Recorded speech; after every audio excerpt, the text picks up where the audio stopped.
What's up, everybody? Hey, Jacarius. Hey, Sandy. How y'all doing?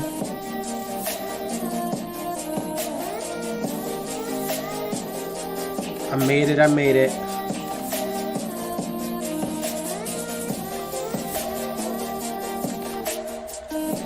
Hope you're all doing well.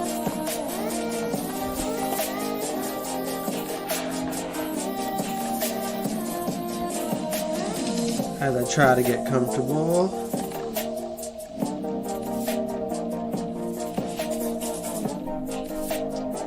Can y'all believe last General Hospital After Show live stream until the end of August, y'all?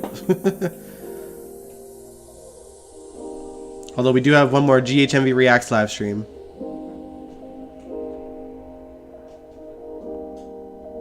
Oh no, Jake, you have COVID? Oh no.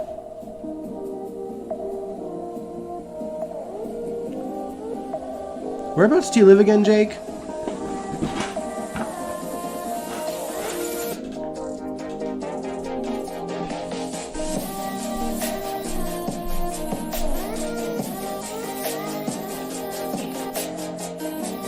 Glad to see you're doing well, Sandy.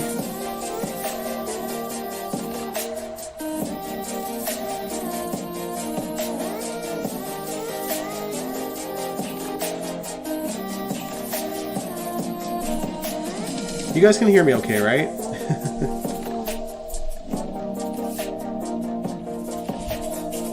Arizona, oh man. Rough.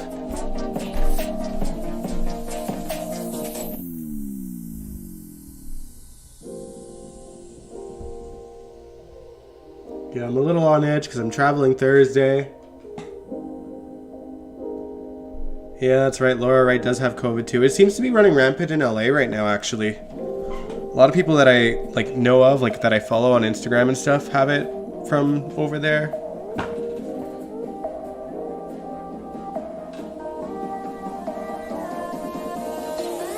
Hopefully it's just mild cases for everyone that gets it.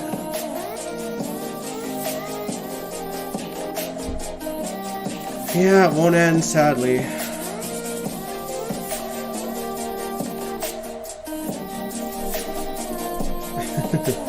Not me and Laura Wright being COVID twins. She seems to be doing okay, though. And she caught it during her, vacation time from GH, so it's not going to affect Carly's screen time. Hey, Nathan.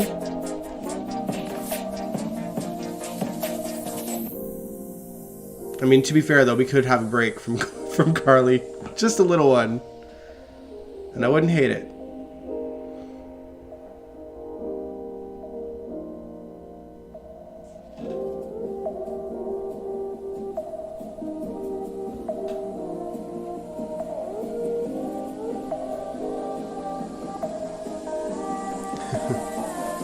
Ready for it to end.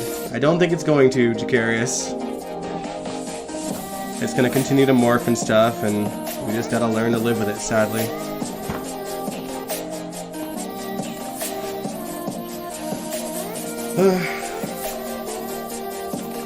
Sucks, though.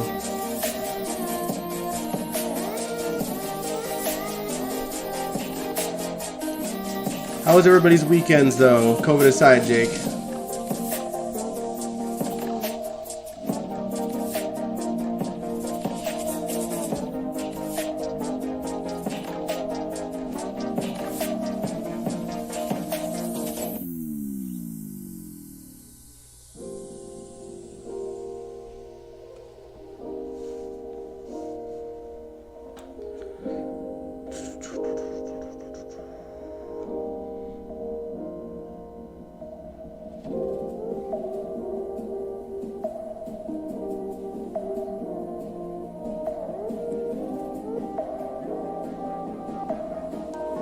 I was gonna say I had a bit of a crazy day yesterday.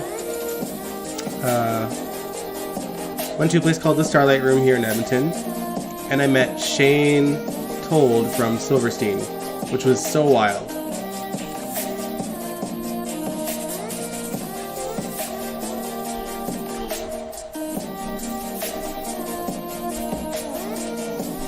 That dude's music was my childhood, man.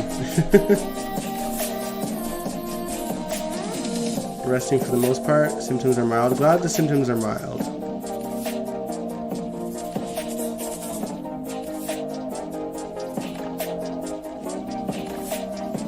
I think they were for Laura's too.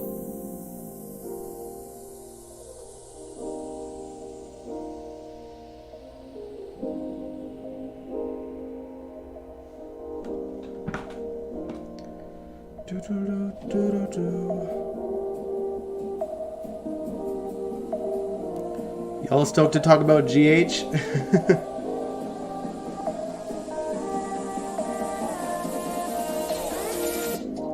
I got a lot to say about Esme and what I think she just done did at the end of the week.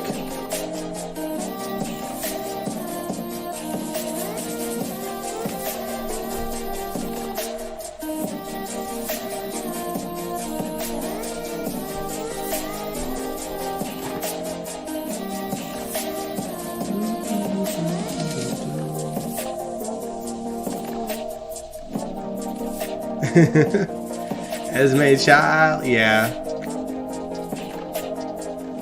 That girl, y'all.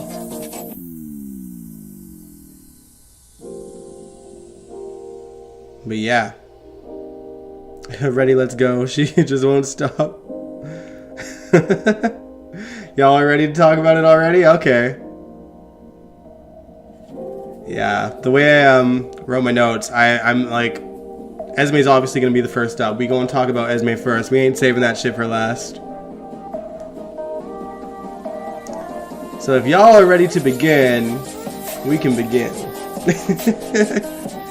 Y'all are saying let's go. Alright, welcome to General Hospital Envy, my GH after show.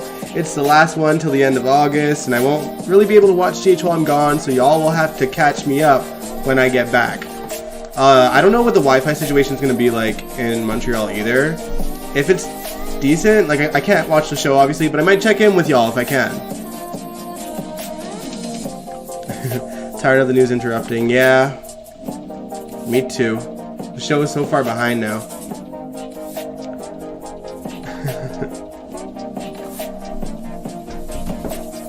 But yeah, like I said, I ain't gonna sit here and talk about the other things before we talk about what we really want to talk about. We're kicking things off with Esme, Trina, the trial, and all the good stuff. So let's get into it. If y'all are ready.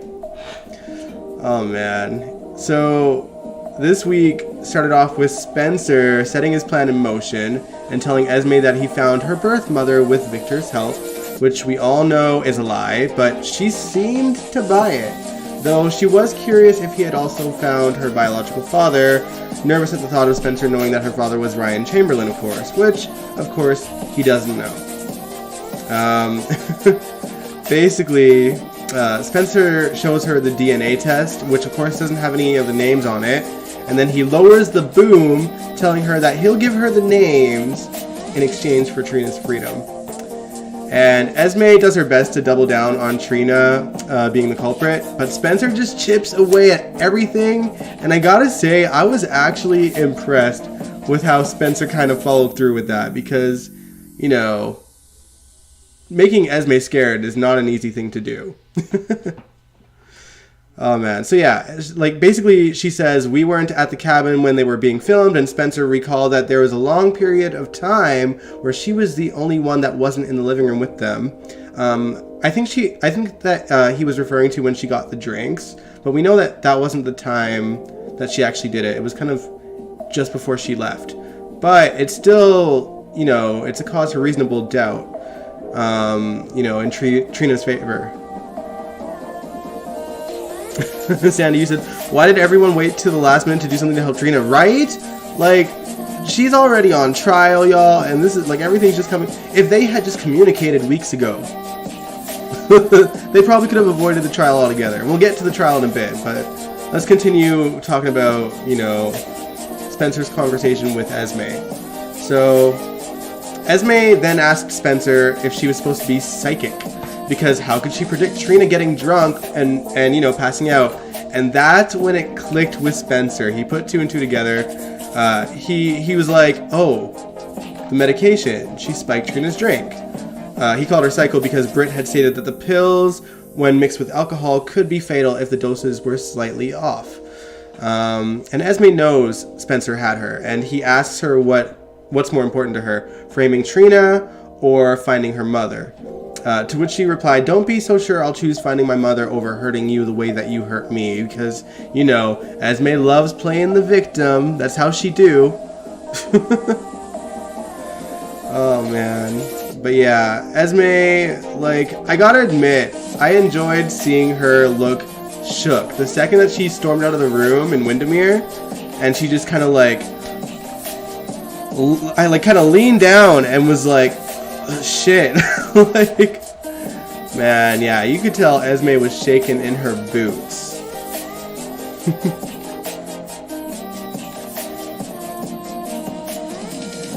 Oh man, what else I got here? Okay, so now during this time, Trina's trial had begun, and the ADA did her best to paint Trina in a poor light, but I think Diane did a great job at making sure that they painted Trina's character in a good light. Oh, Nathan, you said when it comes to the news interrupting GH, I don't mind it that much. GH is a snore fest. Yeah, it can be. It can be. Hopefully it's starting to pick up now. I feel like this week started to get a bit more exciting. But yeah, as I was saying, Jocelyn described their long-standing friendship and stated that she knows that she didn't do this, even threw in Esme's name. She was being kind of a bit of a punk, like very classic, like she's definitely Carly's daughter. And the ADA asked to treat her as a hostile witness. But you know, Jocelyn did what she could for Trina. And then Jordan took the stand as well, and she went up to bat for Trina, stating how when Jordan called her in, she was eager to help the commissioner find out who did this to her friends, and insisted she look through her things to rule her out. And that's when she was the one who found the second phone in her bag, looking shocked. And the judge was like, wait, she found the phone and pulled it out and looked shocked? And Diane asked if Trina seemed genuine, and of course Jordan was like, yes, that is a girl who wanted to help her friends. And then Jakey said Spencer has her number now. She sure does. Or he sure does. But yeah, Rory had also taken the stand and talked about the incident at the bar, and it got out that they weren't there to drink, but to talk to the bartender who sold burner phones to see if they could ID Esme. So, you know, like between Jordan, Jocelyn and Cameron, and, you know, everyone speaking good about Trina, like, call me crazy, but if I were a judge and literally everyone was going up to bat for Trina, including the 2 victims and the commissioner, and a cop is there stating why Joss and Trina were at the bar and had to do with IDing someone else, I feel like, as a judge, I'd be like, maybe we should look into this Esme character. Because even this girl's so-called victims are going up to bat for the person that's on trial here, which wouldn't even make sense to me. I'd be like, as a judge, I'd be like, what the hell is going on? Yeah, Joss did a good job. Yeah, I liked when she got like kind of teary-eyed just going up to bat for her friend. Joss did really good in those scenes. Eden McCoy. Is it Eden or Eden, guys? I always forget. But yeah, this whole thing is ludicrous. Even when they brought up Esme's like past crimes that she wasn't charged for, by the way, like that enough is reason enough to kind of suspect that Esme is capable of doing something, you know, like revenge porn. Why hasn't Jordan done something? I mean, this is the most that she's done for Trina at this point. At least she did something. So Eden Angel, hey Angel. Yeah, exactly. You would think the judge would let Trina go. It doesn't make any sense that she is still on trial at this point. This is stupid. It's ludicrous. Oh man. But yeah, like knowing what Esme's capable of, And like Trina pretty much had a spotless record when it comes to like, you know, committing crime. You know, she's got all these like character witness statements saying how good of a girl she is. Like it's so annoying. It's so annoying. Now, obviously, Esme at this point is in fight or flight mode. Like, she tracks down the burner phone guy again and started to get her flirt on with him, and he took the bait. And she says that she wants drinks, and then he brings some out, and then she drinks hers and says she wants it to be topped off. And in that moment, Esme clearly spikes the guy's drink and clearly ends up drugging him with the same drug that she used on Trina. Only in this case, I have a suspicious feeling she gave him a lethal dose that'll probably result in him dying, if only to drag out the story even longer. Because that's just what GH does. Jordan never even interviewed Esme. Yeah, exactly. What the hell? They didn't track the phone. Exactly. Or wasn't it that Spinelli just couldn't even track the phone himself? Like, it doesn't... They made everyone so stupid for the storyline, y'all. That's been kind of the consistency under Frank Valentini's sort of tenor. No matter who is sort of writing underneath him, it seems like they always dumb down the characters far more than what we know them to be capable of, like in terms of the characters. Like, we know these characters to be intelligent, and they suddenly get dumb to make up these storylines longer. DG, you said her seduction scene with that dweeb is hilarious. She gets the best lines. Honestly, her story is the only one that actually entertains me. Yeah, like, honestly, I think Avery Pohl's her name, right? Avery Pohl is so talented, dude. Like, she is, like, honestly, she's so fun to watch. Sandy, you said it's amazing how she outsmarts all these adults. The phone dealer probably won't die. Esme will sneak out, and Curtis will get the creep to the hospital in time. I don't know, man. I don't know. I think he actually might die. Because these writers have a tendency to take things a little bit too far. Like, in some ways it's unfortunate for the villains because they push the boundaries of what they should be able to get away with, or they do something like unthinkable, and then it backs these villains into a corner. Like, they did that with Julian, they did that with Valentine countless times. They did it with Peter August. And, like, it wouldn't be so bad if, like, a lot of these characters didn't survive after it. But they drag them out, and in order to drag it out and keep them on longer, they have to make the cast look dumb. Like, it is... And that's what's the frustrating part. Like, if you want to keep a good villain around, like you can't have them overdoing things and then writing all these characters out of character just to keep them on longer. That is, I feel, Frank Valentini's sort of major problem. Avery is awesome. She reminds me so much of Robin Matson in her younger days in the 80s as Heather. If he dies, will they think Curtis did something to him? I don't know. And my question is, because, I was going to bring this up in a second here about Curtis.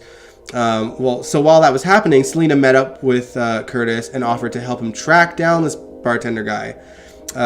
Selena's been coming in for the clutch, by the way. Like, she's a better mobster than Sonny at this point. She's supposed to be a villain, but I love her. Like, I feel like she's kind of like the anti-hero. I mean, she helped Sasha. Now she's helping Curtis track down this bartender guy. She did say that she had her people watching, so I wonder if her people saw Esme go into that apartment. That's kind of what I'm wondering. And if her people are still there.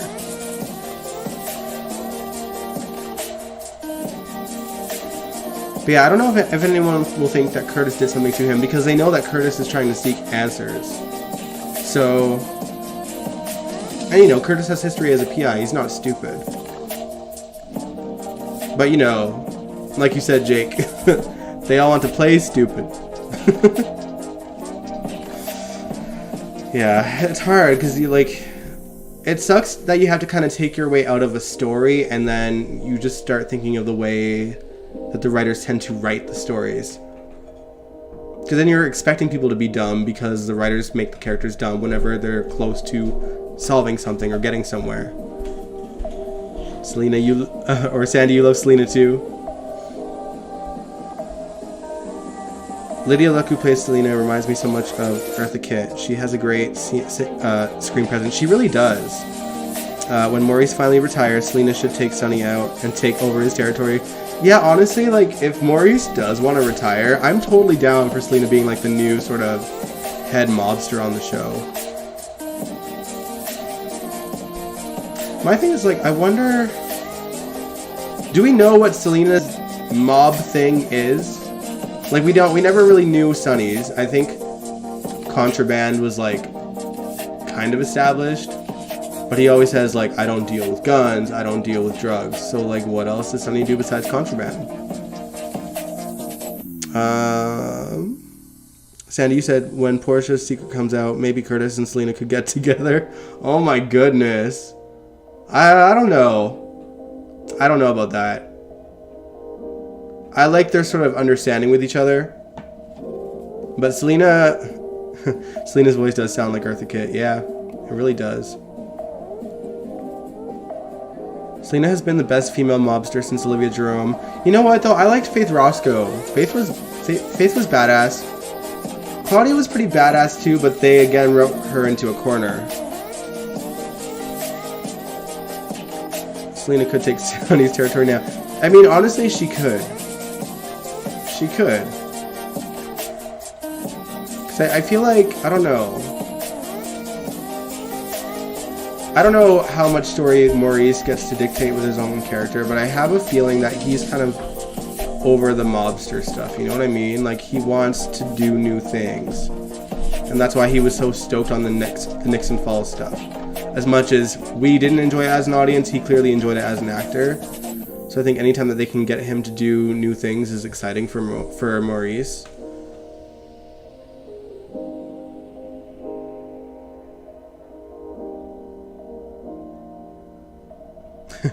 DG, you said that's the dumb thing about Sonny. He's the weakest mobster and we don't even know what he does illegal. It's been nearly 30 years and we still don't know. It's lame. Yeah. There's no lore to it. Like, it's whatever Sonny deals with as a mobster is like one of the mysteries on the show, as well as what ELQ even is. Like, in terms of the Quartermains. We don't know what ELQ really is. We just know that they've dealt with, like, you know, condoms in the past, and like they're going green with something. And what else? Oh yeah, the condoms were faulty. What else? What else have they dealt with Pickle Lila for a bit. Jacarius, your phone died on you. Welcome back though.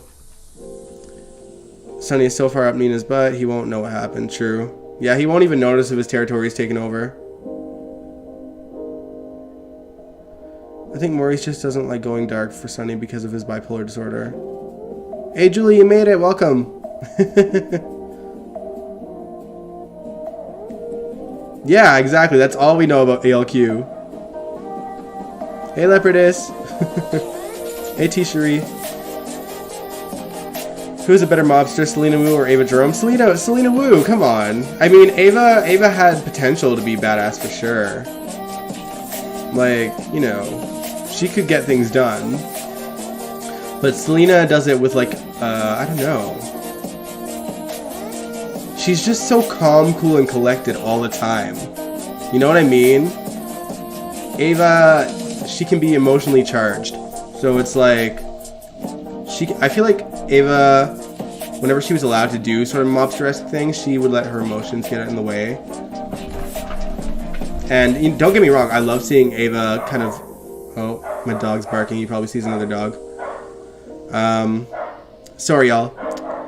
But yeah, no, I love Maura West. I think she's one of the most talented people on the show.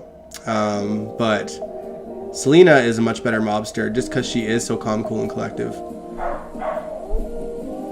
And she clearly has connections all over the place that people don't even know. She's clearly a good businesswoman. She's got her hand in the cookie jar of how many things at this point? She even owns that bar that they went to. Oh, you finished episode 2 of your podcast? Congratulations. I haven't checked out the first yet. Is it out? Like, where is it posted? Jake, yeah, you said definitely Selena too. Yeah, I'm team Selena. Selena's badass.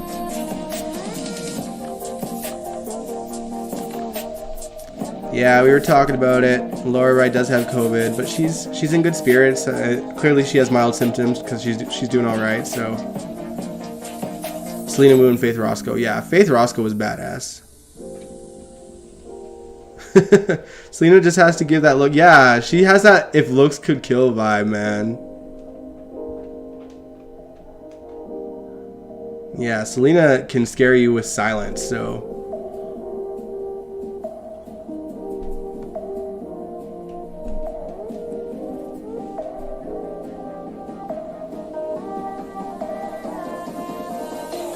But yeah, before we move on to the next topic, because I think we've kind of said everything we need to say about Esme and Trina and the trial and what Esme did.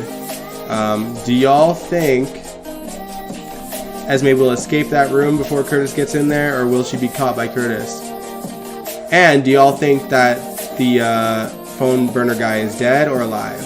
I think he's dead. I think he's going to be dead by the time Curtis gets in there.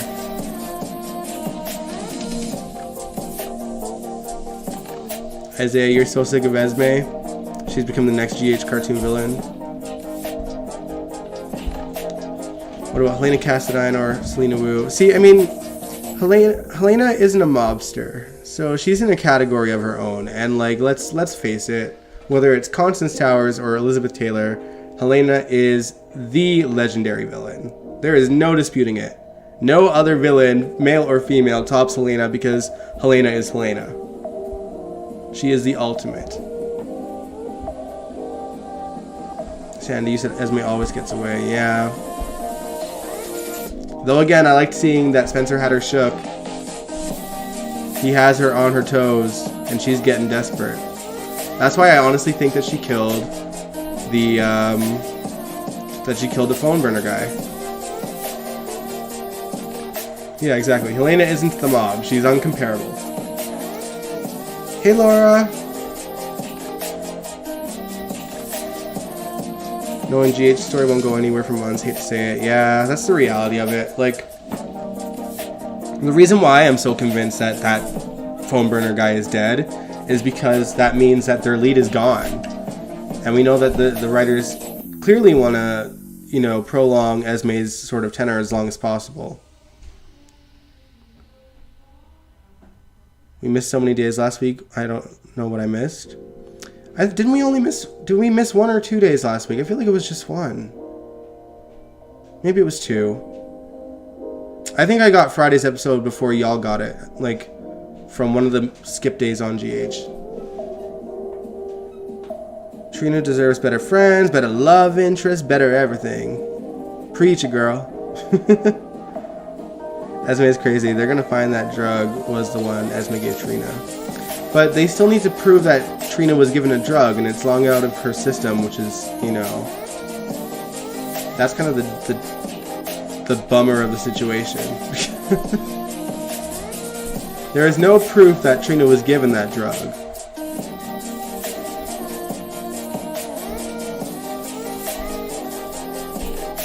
Now GH is behind. Yeah, it's hard to say when they're going to catch up. Yeah, see, I thought we only missed 1 day too. Yeah, Biden got COVID, and it interrupted your guys' show, but it didn't interrupt in Canada. So we got Friday's episode before you did. We got Friday's episode Thursday, and then it was repeated for me. Or was it? That might have been Wednesday, Thursday. I think we got Thursday's episode on Wednesday. I don't know. We got an episode a day before y'all, and then we got a repeat the next day. Isaiah, you said you actually like the Michael temp better than Chad Dill's Michael right now. Honestly, I will take any Michael over Chad. I hate to say it. I just never warmed up to Chad's Michael. But it's just so weird seeing them go back and forth. Like, they're not even announcing it anymore. Same with, Taggart. There's 2 actors playing both of them at this point.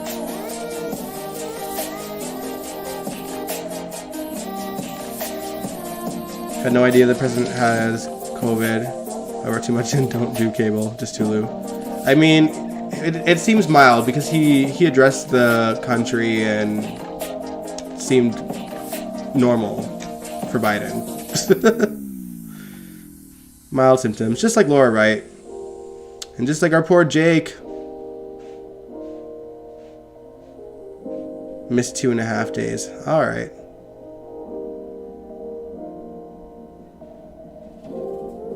Yeah.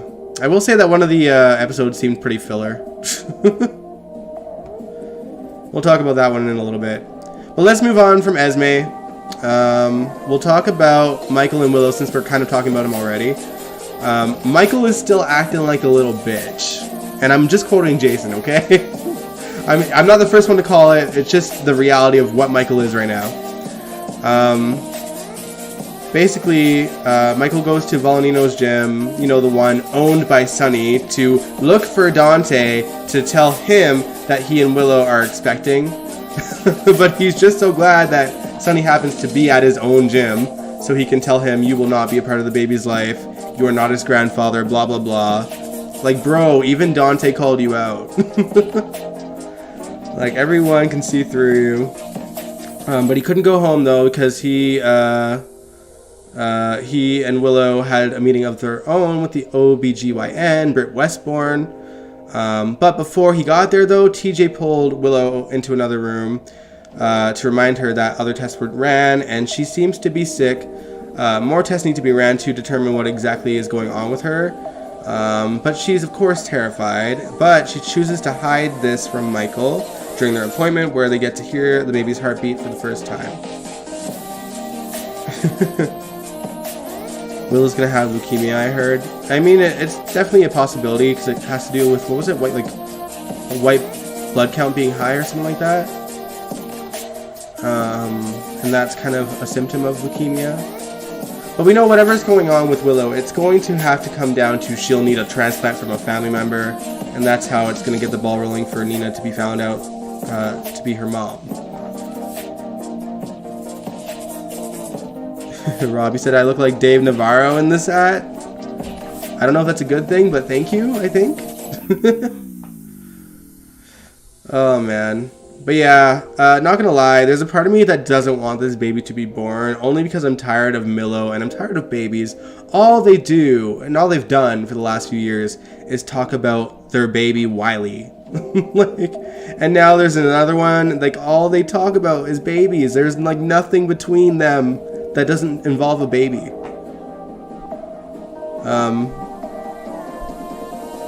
But yeah, but also, if I can take away my hatred for Milo and go back to the OG that was actually a fan of Willow, I also don't want her to lose a baby, because, for her to lose another one would be devastating.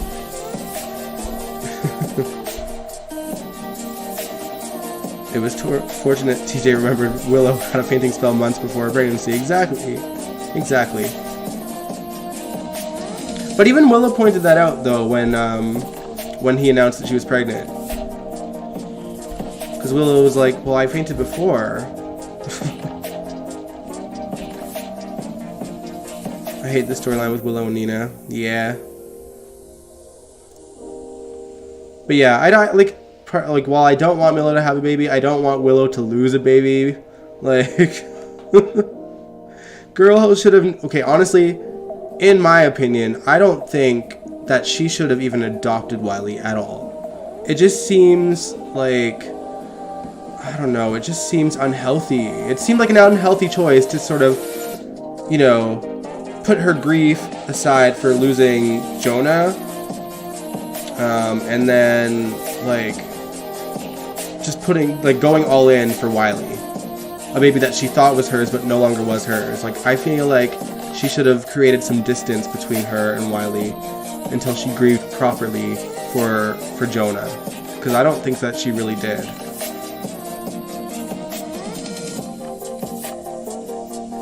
Careful what you say. I have a feeling they're going to do some politically correct need to terminate plot with Willow sick. We'll see. I mean, no, see, the problem is, like, this storyline started well before, you know, Roe versus Wade got pulled. And I think, was it you, Angel, that said that it's still allowed in the state of New York, so they might not go with it at all.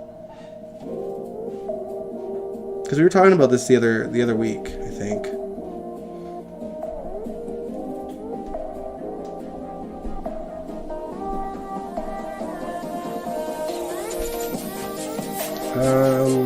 Where was I though? Oh yeah, speaking of grieving mothers, coping in unhealthy ways, let's talk about Sasha. She is still refusing to go to rehab, which obviously has Brando feeling some type of way, and he's honestly really mad that she's been lying to him this whole time, which of course he is allowed to be. DG said, if she loses a baby, Katie McMillan will drown in fake tears. No thanks. Yeah, see, yeah, it was you that mentioned it, right, Angel? Yeah, New York has abortion rights, so I don't think that they're going to go there with Willow. I mean, Michael and Abby, or Michael and Star, had better adult chemistry without babies involved. Yeah, that's true. That's always been kind of my issue with Michael and Willow, is that there's nothing between them except for, like, Wiley. And now this baby. And, like, what little they did show of them away from babies was literally copying and pasting her relationship with Chase when they were having, like, their wine nights. Leopardess, you said, please don't let Willow lose a baby. Why do they have the characters have babies with siblings? Michael, Sam, Alexis, Maxie's. Dion, today is my 31st wedding anniversary. Oh, happy wedding anniversary! Leopardess. I hope you celebrated. Willow Michael will be so upset with Carly for not telling them she knew about Nina. They will probably stop speaking to her so Nina gets another thing from Carly. I don't think Michael would stop speaking to Carly. I think Willow might. Although I think it'll come down to how much Willow hates Nina regardless of finding out that she's her mom or not. Because she really hates Nina right now. And maybe, like, I don't know if the fact that she ends up being her mother is gonna make her feel better about being around Nina either.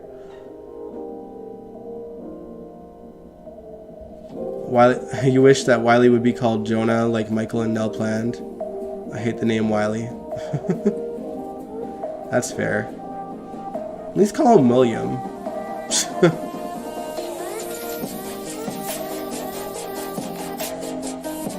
You had Outback Steakhouse? Nice, that's a way to celebrate. Oh, well, I hope you had a good weekend then.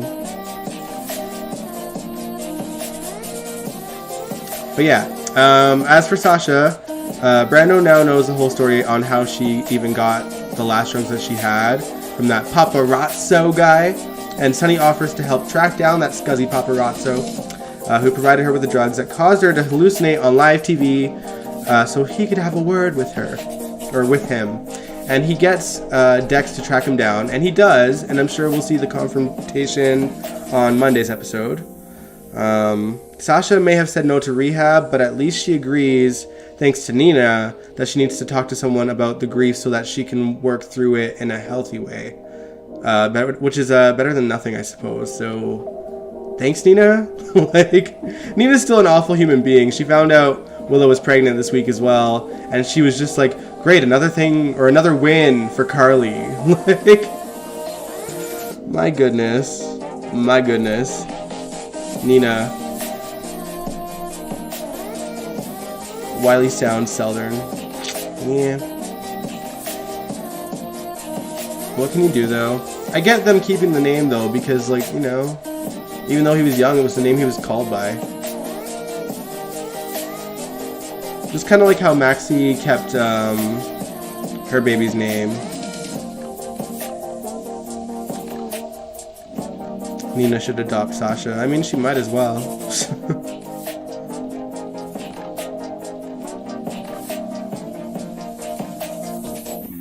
All right, let's talk about Cody and Britt. They had their first date, and it couldn't have gone worse for him. It was so bizarre. Like, he was trying to make himself into someone he was not to, I guess, impress Britt, maybe? And it backfired big time, because he clearly doesn't know what kind of guys she is into. And he tried to get her to warm up to horses as well, and it didn't work. Needless to say, the date ended with him getting a drink poured on his head. It's all good. I'd take Cody off your hands, Britt. Be mad about it, but I'm just saying. Oh, man. Nina sounds like Nell now, the way she complains about Carly. Carly lives rent-free in Nina's mind. It's unhealthy. Yeah, but I feel like Nina kind of does as well in Carly's mind. Though she will deny it. Sandy, I know y'all don't like Cody. Cody and Britt's date was a dumpster fire. Absolutely.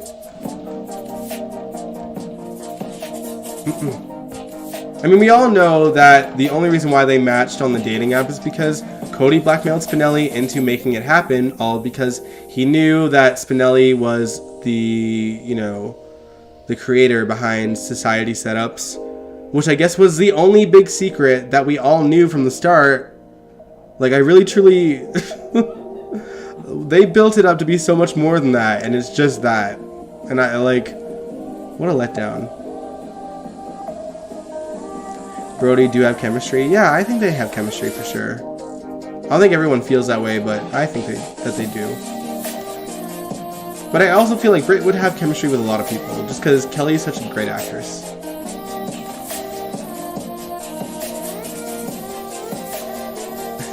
Watch it, I'm in Tennessee, and we do not name babies Wiley. That's fair. Laura, you said you empathize with Britt? Like, legit, someone says they want kids, I get up and walk out and leave the date. Yeah, some people just don't want kids. I don't want them either. They need to get the character of Cody together. He's going in too many places. I don't mind if he interacts with, like, Dante and Sam and Olivia and, like, I guess the Quartermains because it's their horse thing. But, oh, the actor who plays Cody is an army vet? Oh, interesting. Okay. But yeah, like, I think they just need to start letting us in on Cody's backstory. He clearly has a connection to Faison somehow, and I want to know what it is. They need to stop leaving the audience in suspense, because this is what the writers do. They drag things out to a point where we no longer care. Like, we're in an era where content comes fast, and we want to know the plots faster, and that is fine. Yes, it might give the writers, a bit of a headache having to do a lot more stories, but having a quicker beginning, middle, and end is not so bad, because we do want things to happen at a decent speed. We don't want things to be at a snail pace all the time. They can do that with certain things, but not, like, everything. I don't understand why Spinelli is hiding the fact that he is the creator of a dating app. I think Maxie kind of mentions it, and I was going to talk about this in a second, but we might as well get into it now. Like, Maxie now knows, too, that Spinelli is the person behind society setups. Because he was trying so hard to say that Austin and her were not a match. I think he had basically put them through whatever algorithms that Spinelli set up with society setups, just as, an experiment to see. And that's why he's fought so hard on Austin not being the one for her. Not necessarily because he thinks that he's shady, even though he seems to be shady. Spinelli has no reason to know that, so...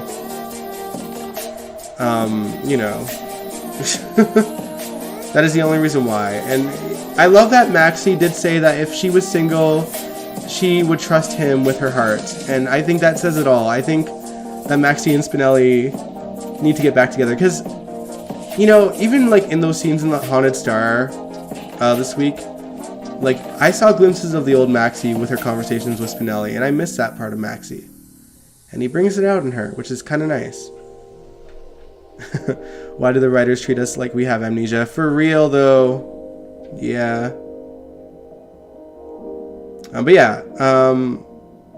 Austin clearly has some shady stuff going on. We still don't really know what, They were at the Haunted Star, and Austin got called to the deck to meet with some random henchman of some sort who told him that his time was up and that he needs to return to Pawtuck now, which Austin doesn't want to because he doesn't want to leave Maxie.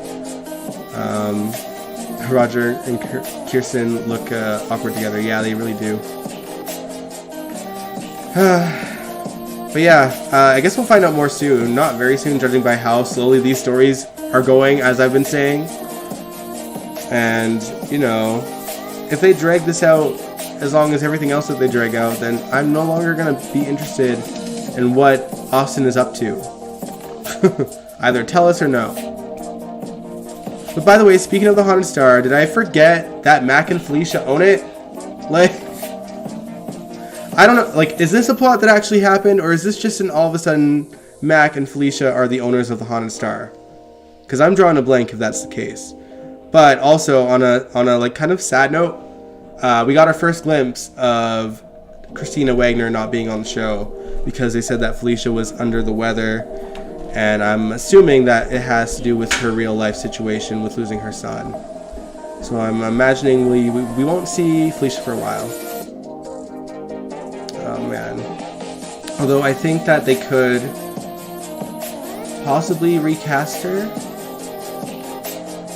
while she's on leave if there's moments of importance in the storyline for her.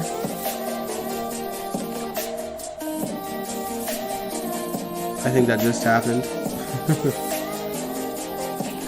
Okay, fair enough. Yeah, I thought Lulu still owned it. Yeah, like I don't recall like Mac and Felicia suddenly owning the Haunted Star ever. But now they're like hosting open mics there. Exactly, like I don't understand. Like how are they just hosting a open mic event in the Haunted Star and Mac and Felicia are the hosts? Yeah, it doesn't make any sense to me either, guys. Yeah, Lulu did own it. That's why I'm like, you know, although we don't know who's been taking care of it since Lulu's been in that coma.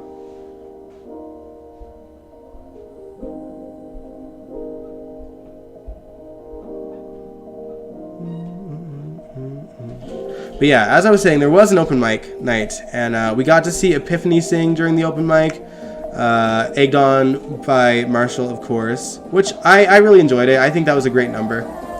But the main reason for it was the plot of Chase performing so that Link would take notice and offer to hire him. First, we had to endure Chase having second thoughts of going to the open mic and having a conversation with Finn about it, then showing up and seeing Link and being convinced to do it because he just hates Link that much. Chase's performance was alright. Again, I enjoyed Epiphany's more. But yeah, it's... the whole episode was giving me filler. You know what I mean? Like, after seeing all the stuff with Esme and Trina and the trial, like, it seemed like this episode for the open mic came out of nowhere. Who originally sang the song Epiphany sang? I had never heard it before. You know what? I think it was probably originally written from the writers from GH or whoever's been writing the songs for GH. Because it's supposed to be an open mic night. It's not like a karaoke night, right? So they're singing their own tunes. So I'm assuming that probably was created by Epiphany and Marshall, maybe? Storyline-wise?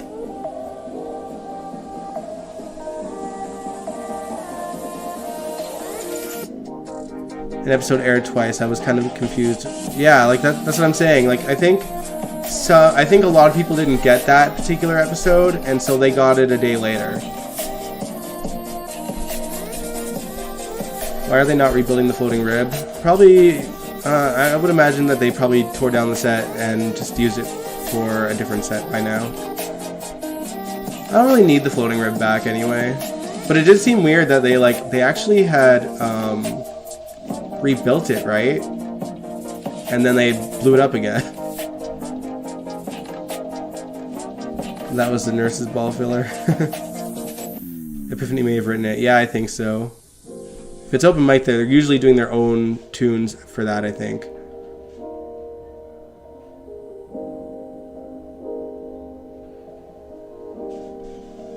Oh yeah, since I brought up Marshall, and I think this is like kind of the last bit to talk about for GH, really, because I can't think of anything more.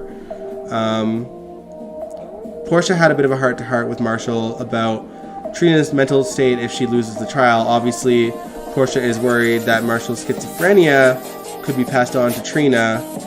And Marshall kind of reassures her because, I mean, obviously he doesn't know that there's a family connection with Trina, but he's saying, don't even worry about it. If she, by chance, falls apart from this trial, if she loses, then we'll just have to build her up again. And it's possible. I mean, obviously any mother's going to be scared if their child could potentially get schizophrenia, but I think at the end of the day, you know, there are medications that helps that sort of thing, hence Marshall. And, you know, she's got a good support system that will take care of her if that were to ever happen. But I really don't think it will. I think this plot point might be the sort of, the start of people putting two and two together that Trina is Curtis's. Because they gotta start somewhere.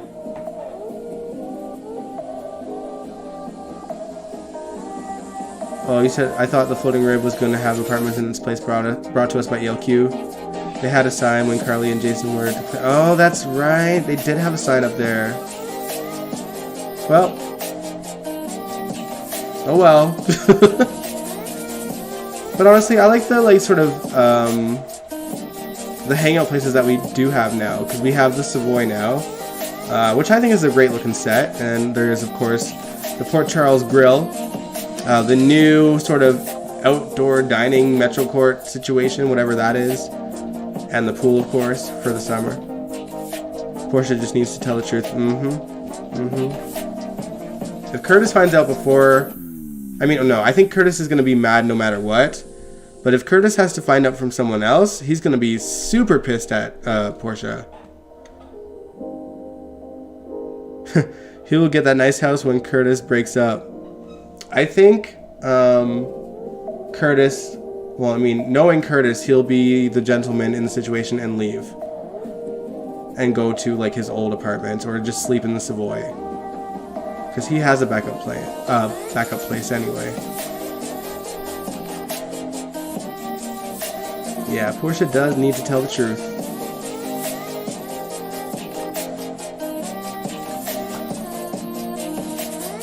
GH could use some better pacing and focus, in my opinion. Preach it, Isaiah. I agree.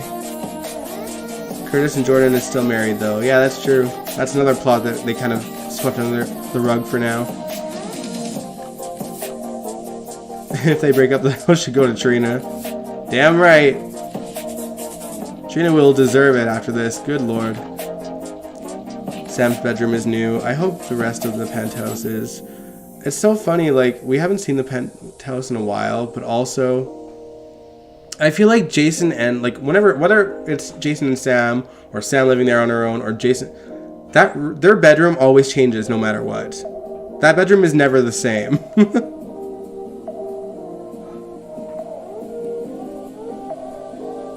I still don't understand how Portia and Curtis can afford Jax's old house. I mean, Portia is a doctor, so she's probably making bank. Curtis, I'm not too sure, because he barely owned the Savoy when they got this house. Unless he made that much with his PI career. And honestly, like, I know it's Jax's house, but, like, that don't look like no multi-million-dollar home, you know? You know what I mean? That looked like a place that Jax decided to get for his own that will do for one person.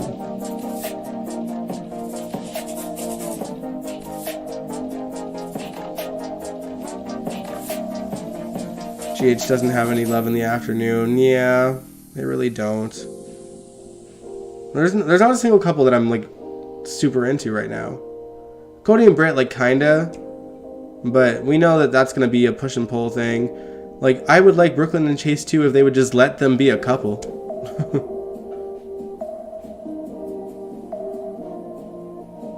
Portia don't make close to what Jackson makes. Well, I mean, you're right, but like I said, like, that house don't look like nothing. True. Yeah, exactly. Not all millionaires live like they are millionaires. Honestly, I think, like, if I were to just suddenly become like a multi-millionaire, multi-billionaire, I would be living out of a suitcase, man. I'd be traveling everywhere. I might get like a normal house in Montreal, like, because I think that would be like my main goal. If I had a lot of money, I want to lock down a place in Montreal, back in my hometown, and not even like a big place. I just something that's comfortable for me that I can go back to.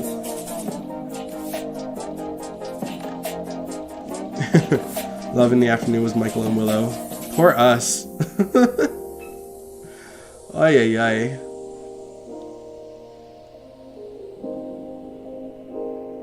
But yeah, that's all the notes that I had for GH. Did I leave anything out, y'all? Just because I think I got everything down, but I might be wrong. I know that Nina and Liesl kind of talked about her relationship with Sunny and blah blah blah, but it's nothing that we haven't heard before.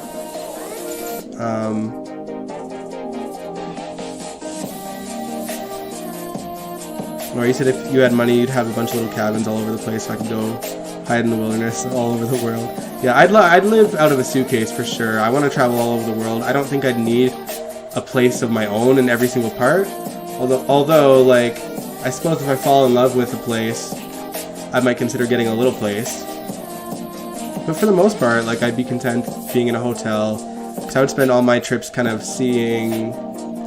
see you later, Jacarius. I'd spend all my trips, like, checking out what the locals do, because that's just kind of like what I like to do on vacations.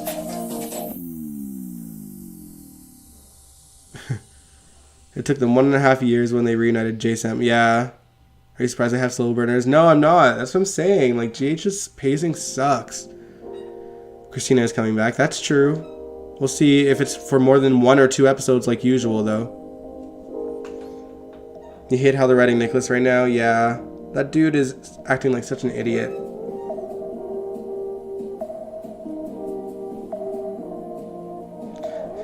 The thing is that GH, if someone has sex, they will get pregnant and then stash them with the nanny.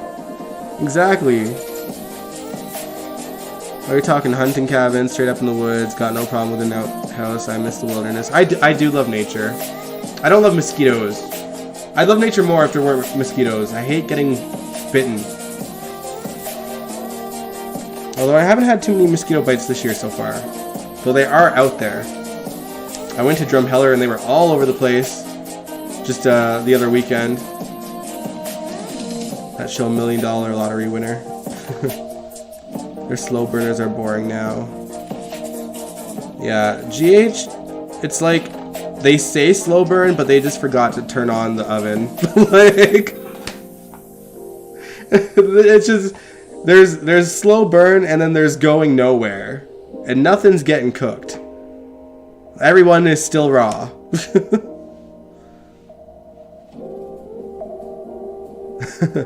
I swear, be good parents and tend to your children.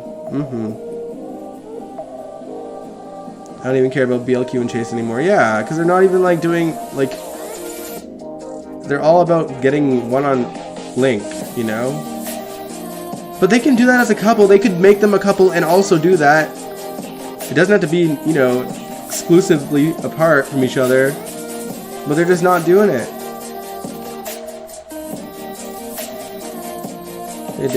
Never did they let J-Sam go back to the cabin before their breakup. I just wanted Jason to take Danny too. Man.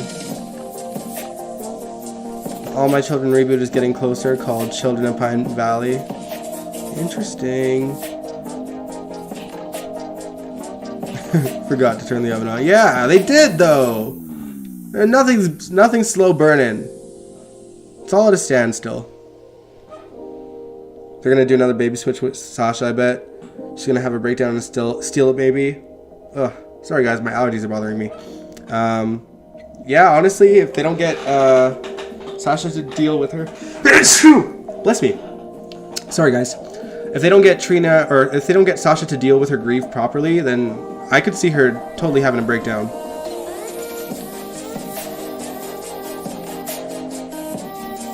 Brody, Chaylin, Crew, Sabrina, Vanna have all gotten boring and lame. I was never on board with Vanna in the first place, not gonna lie. Spencer and Trina, I think Spencer did too much to, you know, to have them recover. Tim, you said no, they're gonna... Oh, I read that already. Where's Danny and Emily? I refuse to call her Scout. Thanks, Molly. Oh, man. Who knows? These kids.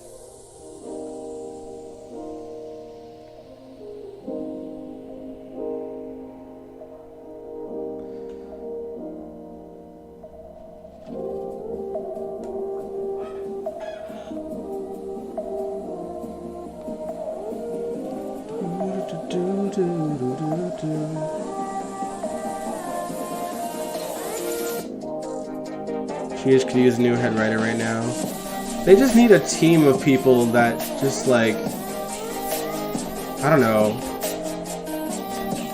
They need a team of people that know how to write in the modern day. I think it's a tricky situation with soaps because people don't want soaps to change too much, but they need to be able to survive with the times as well, because, you know, our attention spans are getting shorter.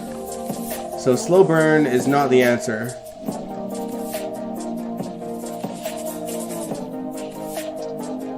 You were a Broken Chase stan. Yeah, so was I. Yeah, they've put them at a standstill. It's annoying. I don't know what other rock bottom Sasha needs. That girl needs help. Yeah. Like, the fact that she's saying no to rehab, like, that's gonna be dangerous. And I mean, obviously, she ain't gonna get her drugs from that paparazzi guy anymore, I'm assuming. They need us to write Dion. Yeah, see, the problem with that though is like, it's a nice prospect for us to become the writers, but no matter what we do, if you know, it's not an easy task to please everyone on a soap with that many characters, and everyone kind of has their favorites, and it's such a big cast. It's dangerous. It is dangerous.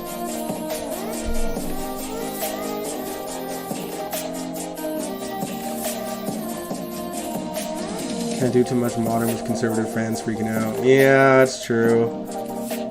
It's hard to find a balance. Like, I mean, I think with GH, like, or just shows in general. Well, no, okay, no, we can just keep this a GH thing. What made GH so good back in the, you know, in the 80s in their prime was that they really went all in on fantasy, you know? They took you out of the real world stuff and kind of threw you into an escape from reality, really. Because there was things like the Ice Princess and like the weather machines and, you know, super spies and like just really surreal things that don't really happen in normal life. And I think that worked really well in GH's favor. And then in the 90s, they really went in with the realism and told like realistic, heartbreaking stories about things like AIDS and you know, heart transplants and you know, really deep stuff. But it's I don't know. It's which version of GH would work now? And then on top of that, how would you modernize that in a way that sorry, there was a mosquito. In a way that sort of works for a lot of the audience.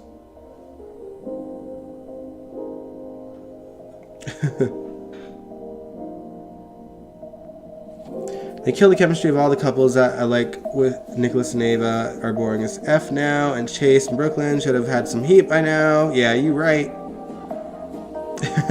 At least they gave us some six-packs last week. True.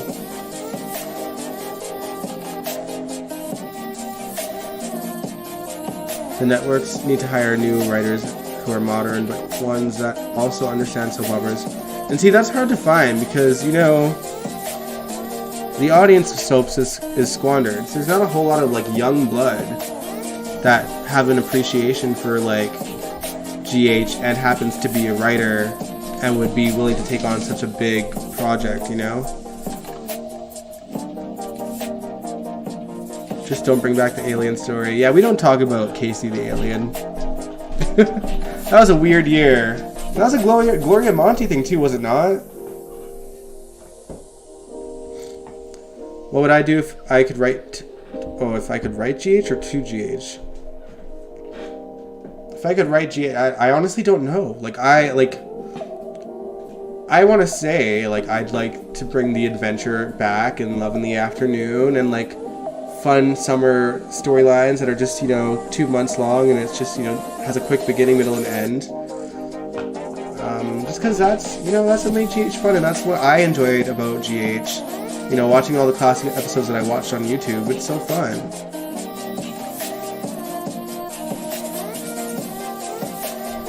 It's amazing because everywhere I've worked, lots of young people watch General Hospital, so I'm struggling to figure out why no one wants to write it well. I mean, it's hard to say too, because I could say all that, like I would bring back the adventure, this and that and the other thing, but then there's all these other things to factor in, like because all these actors have contracts, and some people just get promised way more screen time. And that sort of dictates where the show goes with the writers as well, right? So, I might personally hate Carly, but as a writer, I don't really have a say if her contract is that she gets to be on 300 out of 365 days a year. I don't know. That's not her real contract. I'm just exaggerating, obviously. But it's probably somewhat accurate. But, we talk about how bad the writing is, and it is bad, but there's so many other factors that we aren't really privy to, that we don't know all the ins and outs for.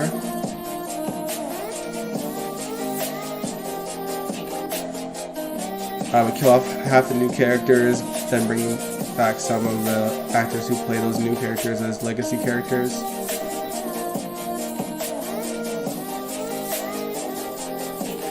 Some actors are more expensive than others, like the vets. That's true. Yeah. It costs money to keep people like Finola Hughes and Jeannie Francis and, Ken Schreiner, like Jackie Zeman, like the ones that are still on the show, that have been on the show for decades. Then balance the budget. But if we were just writers, we can't balance the budget. That is up to someone else entirely.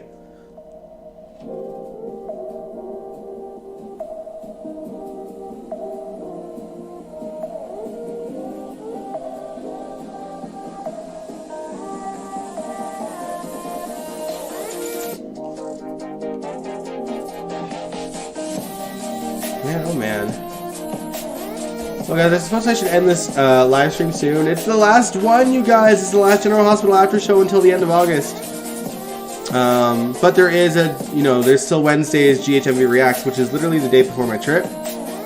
So we'll hang out and we'll watch more of that story, and we'll chit chat and say our goodbyes for a little while, guys.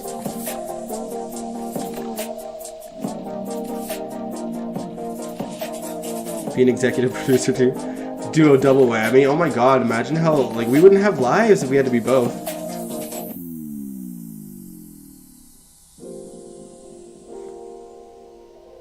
If he became EP of GH, he'd kill off the dead weight first thing. Yeah, I mean, I feel like if we had the opportunity to slash a bunch of characters, I would try to do it in a way that kind of is a disaster storyline, because that's, where am I going? I'm going to Montreal. I'm going back home for 3 weeks. And I'm probably not going to be able to watch GH much, just because I got a lot going on. Yeah, I'll be in Montreal. Y'all will have to catch me up. I'm still here Wednesday though, just this next Wednesday, and then that's the last live stream until the end of August. And don't worry, we'll talk about, at least Monday, Tuesday, Wednesday's GH on Wednesday. But yeah, I'll be gone for a few weeks and getting to know my hometown again and meeting up with some friends there and family, of course, as well. Maybe do a Dallas stream and then start from there. See you Wednesday, good night. Good night, Sandy. Yeah, going home for a while. I'm excited, but I'm really nervous. Flying right now is kind of shitty. WestJet is what I'm flying, and they're going on strike, or the luggage people are going on strike. the day before my trip. So I'm worried about my luggage not getting there. It'll only take a few minutes for you to get... Yeah, exactly. Like, I'll just come on and do a live stream whenever I come back. And then y'all can catch me up in a few minutes. And then you can tell me your opinions on, like, my first live stream back. And, you know, tell me what I should watch and catch up with. Have so much fun. Thanks, guys. I'll see you Wednesday if you're here, though. Like, Wednesday I'm still gonna live stream. This week. And then, you know, then I'll be gone for the 3 weeks. But until then, I guess I will catch you guys later. Have a good night, everyone. I hope you had a good weekend. I hope you have a good week. I will see y'all Wednesday if you want to join me for the last stream for a while. Oh, you have relatives in Ontario? Way down south now. Can you take a train? Oh, no, that would take me days. You know, everything's already booked and paid for at this point. Just take carry-on. I can't take a carry-on for a 3-week vacation, yo.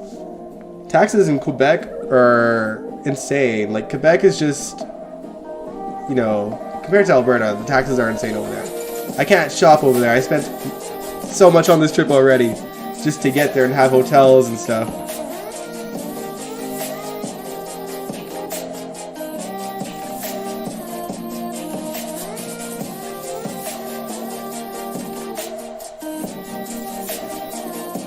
Yeah, if I wasn't on a 3-week vacation, I would just have a carry-on, but it's just not doable.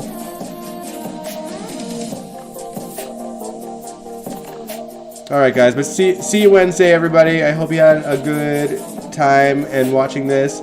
If you like this video, give it a big old thumbs up. Subscribe if you want to. I'd really appreciate it if you haven't done so already. And I will catch you guys this Wednesday for our final live stream until the end of August. I'll miss y'all, but I'll see you then. All right. And thanks so much, guys, for telling me to have a safe trip and a good trip. Love y'all. Peace out.